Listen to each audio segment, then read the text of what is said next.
The baseline for measuring that sort of airflow will be something like a 100 millimeter vane anemometer, which is what we have in the classic Testo 417. So this is a device.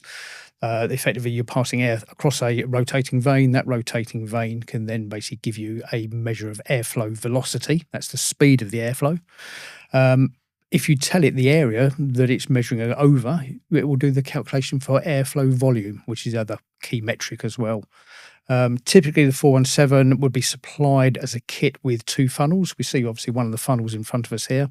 There's either a square funnel or the round funnel, which we actually see is more for MVHR type systems. But the 417 really offers a great measurement tool for anybody who's having to do some form of commissioning or testing for airflow.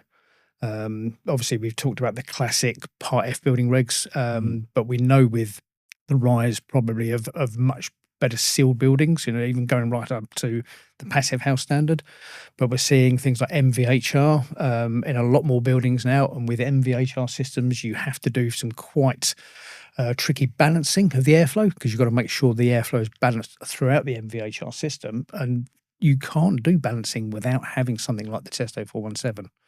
And again, this is a product which has the Bluetooth communications to the Testo Smart app. So again, from a documentation point of view, it's very easy for the person to prove that he's been on site and done the correct measurements.